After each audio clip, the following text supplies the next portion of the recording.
Welcome to the Combustion Chronicles podcast, where bold leaders combine with big ideas to create game-changing disruption. I'm Sean Nason, founder of Man on Fire, and your host for the Combustion Chronicles. Throughout this series, we're bringing together the most unique and influential minds we could find to have honest conversations about not being okay with the status quo, blowing shit up, and working together to influence our shared future. We believe that when bold leaders ignite consumer-centric ideas with passion and grit, the result is an explosion that creates a better world for all of us. I'm here with my co-host, Matthew Nadeau, community catalyst with Truth Tellers. On today's episode, we're speaking with Jason Arasheben, CEO and founder of Jason of Beverly Hills, which is a luxury jewelry brand of choice for entertainment and sports stars alike. Owned and operated by Jason since 2002, Jason Beverly Hills is known globally for their one-of-a-kind diamond pieces that shatter the boundaries set forth by traditional jewelers.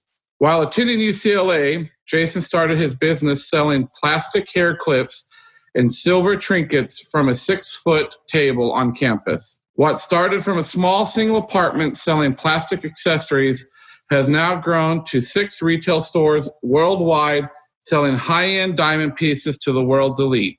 The brand was created custom pieces for clients like Rihanna, Jennifer Lopez, Dwayne Wade, Madonna, LeBron James, and even the late Michael Jackson. Jason was also commissioned to design and manufacture countless championship rings for teams like the Los Angeles Lakers and Golden State Warriors. But more impressive to me, Jason, is the custom pieces you've created for me at Mophie and for my wife. So welcome, Jason. Thank you so much for having me. It's a pleasure. Thank you. Yes. So what a story, Jason, you have. And we're going to dive into that here. Your parents had these big dreams of you being a lawyer. And now here you are, one of the most successful jewelers in the world and jeweler to the stars. Can you take us kind of on your journey from being that UCLA student selling at the 6-foot table to building a global luxury brand? Absolutely. Obviously, growing up, my parents always had the typical parent dream for their children, right? Which was to be a lawyer or a doctor. I was always groomed to be a lawyer. My father said I always try to talk my way out of trouble, so I would be a natural lawyer, and that's what I would love. But it didn't really speak to me the way what I do now does. And it was really doing something just to, make my parents happy. I was at UCLA studying being an attorney. At the time, I was $28,000 in debt and had to really try to figure out what I was going to do to get myself out of it. And I've never been the type that was going to work at Baskin-Robbins or McDonald's and make an hourly wage. I knew that I wanted to be in control of my own destiny. And the only way I was going to do that is to open and operate my own business. There was a few things that I knew I was good at. I can talk, and I knew I love to design and be creative. I love talking to women, and I was like, hey, I got a great idea. I had gone down to the wholesale district in Los Angeles with a friend of mine and noticed that there was a street and actually an alley that was selling women's accessories by the dozen. So, hair clips, little silver necklaces, just literally things that I could buy for $2, $3 a piece and then be able to sell them. And I thought I might have a great opportunity because I had $400 left to my name. I was $28,000 in debt, and I knew I had to make that $400 count. So I needed to do something, and I needed to do something big and fast. So I said, I am studying at one of the largest universities in the country. We have a huge student body. We have a large campus. We have students going in and out each and every day. And I said, I have a great captive audience here. Why not sell to them? So I pleaded with the university to allow me to sell to people on campus, set up a little makeshift kiosk or shop on campus. They said no.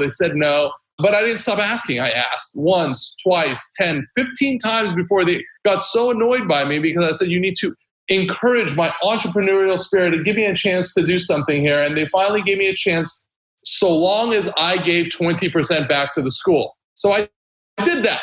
What ended up starting with one little 6-foot table on campus later turned into 6 college campuses, with many campuses having 2 different tables, one on the north side and one on the south side of campus. And I was a college student making six figures a year, and I was doing great. I was living the college student's dream. The problem is that I was making like $150,000 a year in college, and I spent $150,000 a year. And what did I spend it on? Going out at night, partying, being involved in the nightlife scene.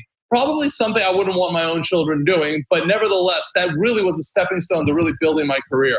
Because what it did is it gave me an opportunity to be around the wealthy, the famous. And I was blowing every dollar I made. So I was getting tables at the clubs, buying bottles of champagne, making some noise. And that noise is what really led to this business, because I realized that there was a ceiling to what I could really accomplish.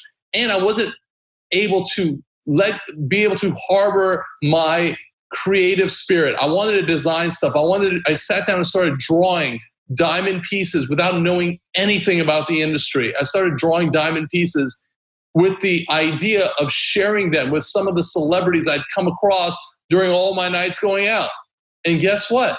I finally got one person, after asking thousands of times to thousands of people, that finally gave me a shot and said, yes, go ahead and make it. At that point, I didn't even know how I was going to make it, what I was going to do, or how it was going to get made. In fact, I didn't even know what price to tell him, so I just spitballed the price, $40,000. He gave me a $20,000 deposit, and I had to figure out who was going to make this bracelet for me, where I was going to make a profit. I outsourced it. I got it made. I made my money.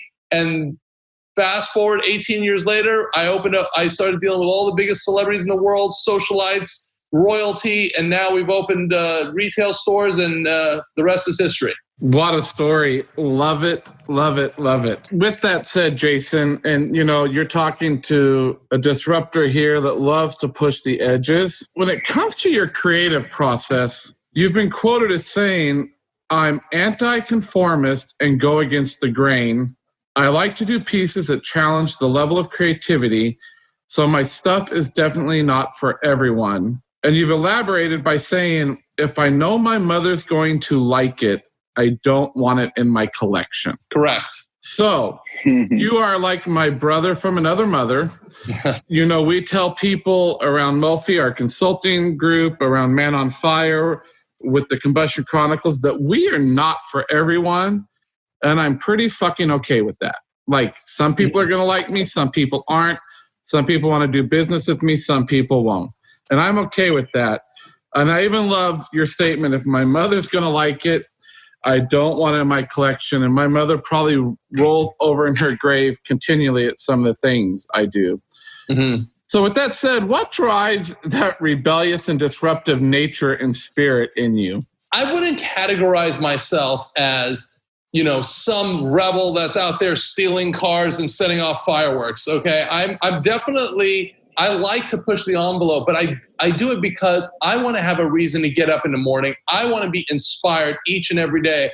And quite frankly, if I made the same thing that everyone else makes, life would be boring. And for me, it's not necessarily about the money, and it never was. It was more about what is gratifying to me as a person. And what was gratifying to me as a person was designing stuff that got me excited to get up in the morning. So if I was going to design something, I didn't want to design just the everyday pieces, because what I did is I remember being a kid and going through my grandmother's jewelry box and seeing some of the items that she had. And she had what you would expect the average person to have, a little diamond necklace, maybe some rings, very traditional pieces. Then I went and I looked at some of the jewelry my mother had collected over the years, and I went through her jewelry box and I saw much of the same thing.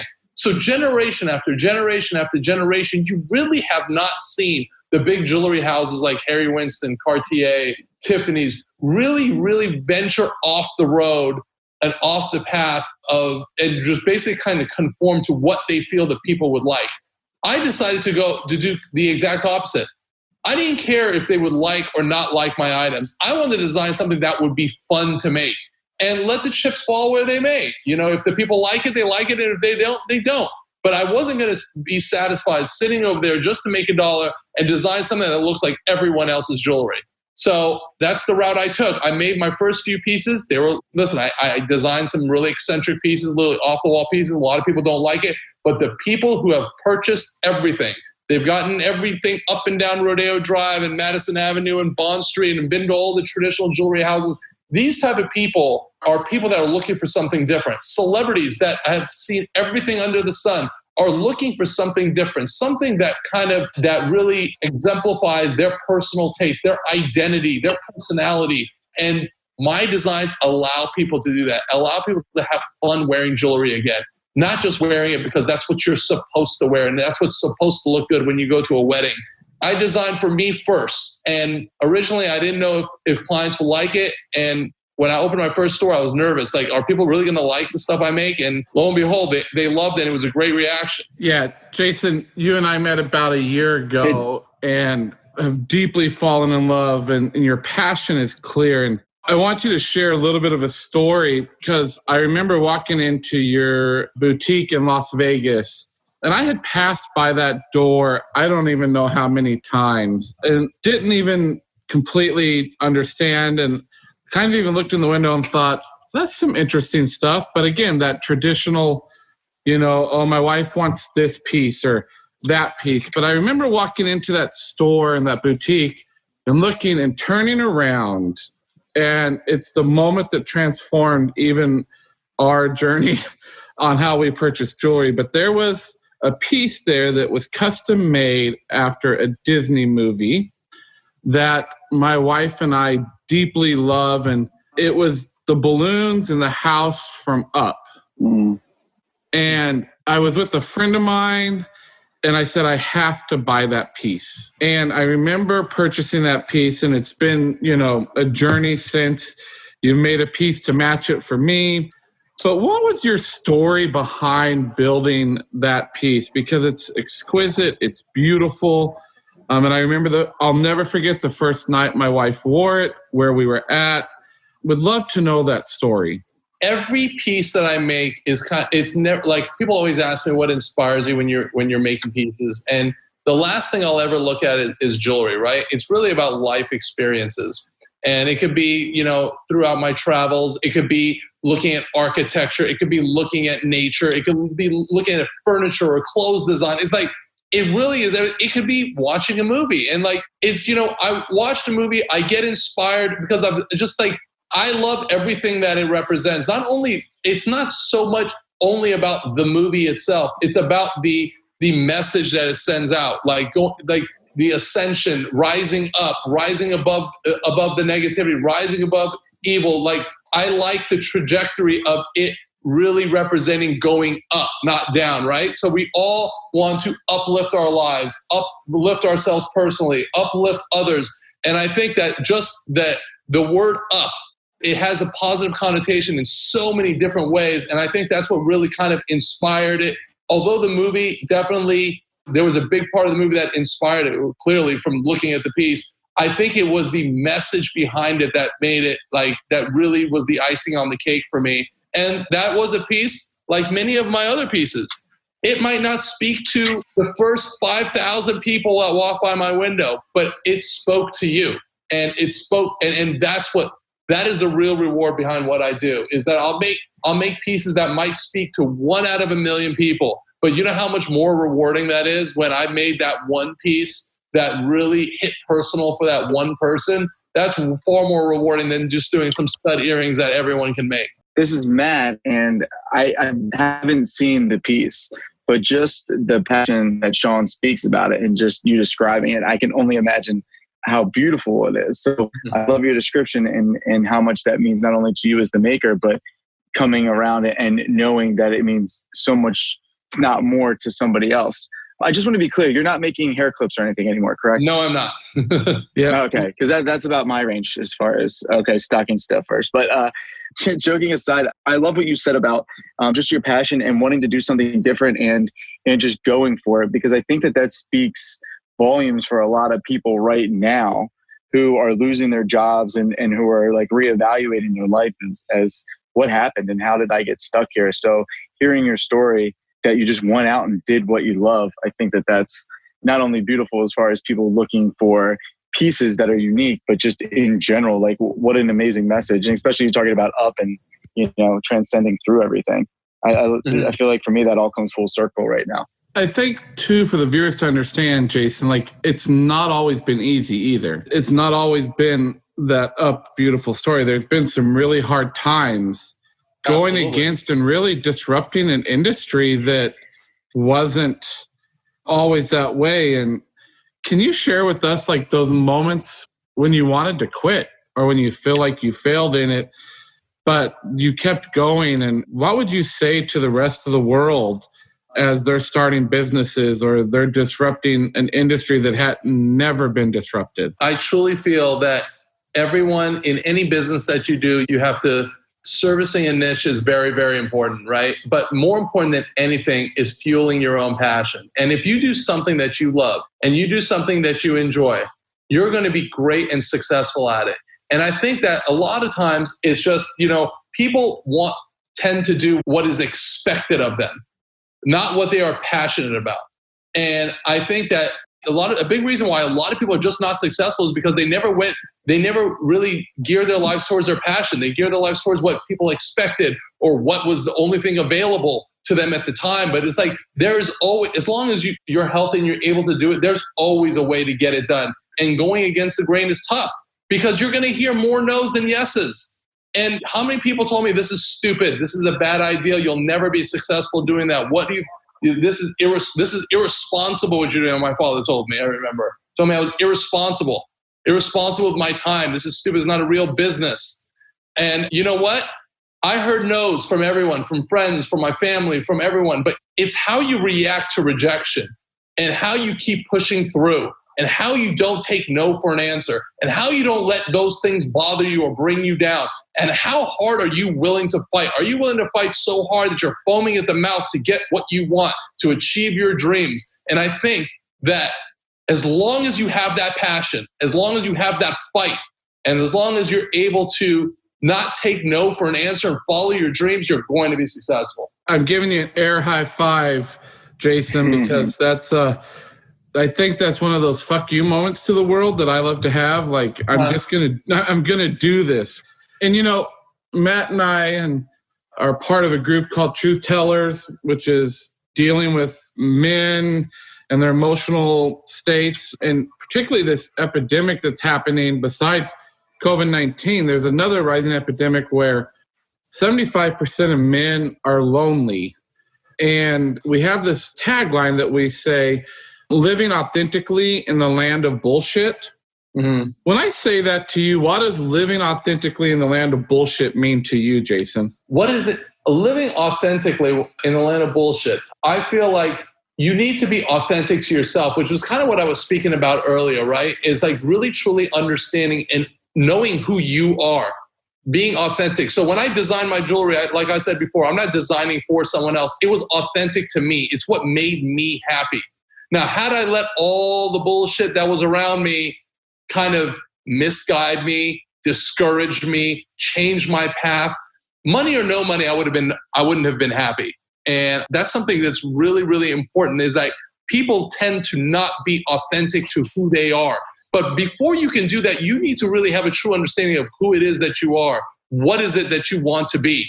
And are you willing to do anything to achieve that happiness? Because all the bullshit you speak of is the dark cloud that will try to take away your happiness. But as long as you're authentic and you follow the path to your own happiness and you are real with who you are and you're self-aware, then I think you'll make it through the cloud and through the storm.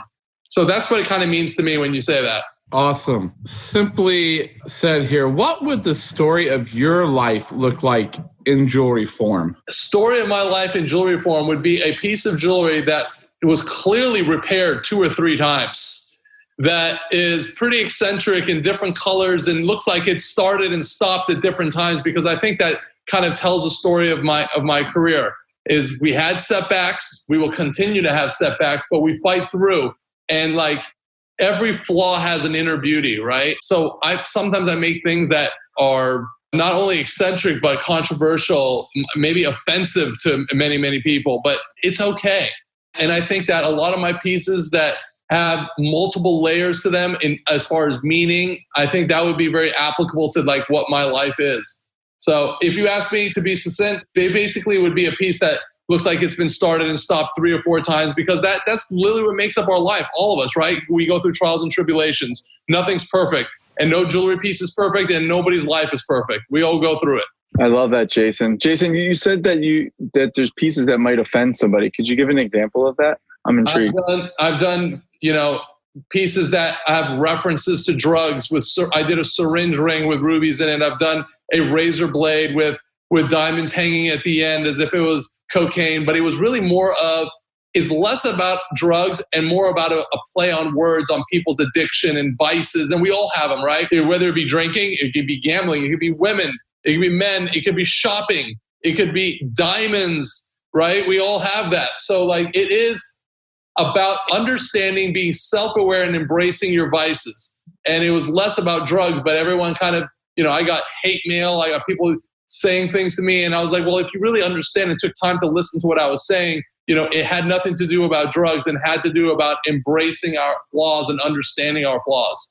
That's beautiful, man. So, Jason, what does the future look like for you right now? I am happy to say that I don't know, and I like it that way. The future will hold, as long as I maintain the passion that I have and I get excited to wake up every morning, like I said, I'm excited to a future that brings something different each and every day. Who would have known 2 months ago we were going to be in this pandemic, but we are here today. I'm excited about navigating these rough waters. I'm excited about figuring out how I have to pivot and how business is going to change and how the retail business is going to change given the new circumstance. For me, that challenge in itself is fun. So to answer your question, to say, hey, I'm going to have 45 stores in the next 5 years. I'm going to do this. I'm going to do that. I don't know what I'm going to do because our environment changes from day to day. My passions change from day to day. What gets me excited changes from day to day. And I like to keep it that way. So to answer your question, I have no clue. I love that. Love it. Well, we've come to that point. We're going to wrap up here, Jason. And at this point in every one of our podcasts, we ask each of our guests 3 combustion questions that we use this amazing scientific algorithm to create. And it's one of our team members who creates them. Mm-hmm. So combustion question number 1, Jason, is breakfast really the most important meal of the day, or is that just a rumor? Just a rumor. Every time I have breakfast, I feel weighed down for the rest of the day. I happen to have my first meal at lunch. Awesome. I'm sure there's many that agree with you. Combustion question number 2, pedicures, yes or no? For me, no, because I'm extremely ticklish on my feet and I look like an idiot when I'm getting a pedicure. Tried it once with a past girlfriend and it was a terrible sight. I don't know. I think I may want to be there again. We may have to do that in Vegas together, Jason, and do some live video feed of what that's like. Yeah. No, I literally could not sit in the chair. I jumped out of it. I was like, I can't do this. Okay, here is the big whammy of questions. What do you think about duct tape? I think duct tape is one of God's magical contributions to this world because it is the one thing that fixes almost everything. I remember being a kid and there was a draft in the house and my father put duct tape around the door sill to make sure there's no draft. I remember when our antennas didn't work, my father used duct tape to tape them together so we would have a better reception. I know when I've sprained my thumb or my ankle or my foot many times in my life, I use duct tape to hold it together and secure my ankle so I'm not moving it around. How many other things in this world have as many functions and do as many things as duct tape? One of the greatest things ever. Right, Matt? Like there needs to be a duct tape ring or something now. All right, I'm designing one for you, Sean. Get ready. All right, brother. You know I'll take it. So, well, thanks so much, Jason, for being on here, and thanks for sharing your story with us. And I look forward to seeing you in person again and giving you a hug, man. Absolutely. Look forward to it. All right, Jason. Thanks. All right. Thank you, guys. Take care. Thank you so much for listening to this episode of the Combustion Chronicles. None of this would be possible without you, the listener. If you'd like to keep the conversation going, look us up at Man on Fire Social on Instagram and Facebook, or find us on YouTube at the Combustion Chronicles. Give us a shout and join our disruption movement. And check out this episode's downloadable recap page at manonfire.co. We know you lead a busy life, so if you're driving, exercising, or maybe you're just blowing your own shit up, don't worry. We've already taken the notes for you. Each recap is filled with guest information, episode themes, quotes, resources, and more. And remember, please subscribe, rate, and review if you like what we are doing. And if you don't, do it anyways. Stay safe and be well.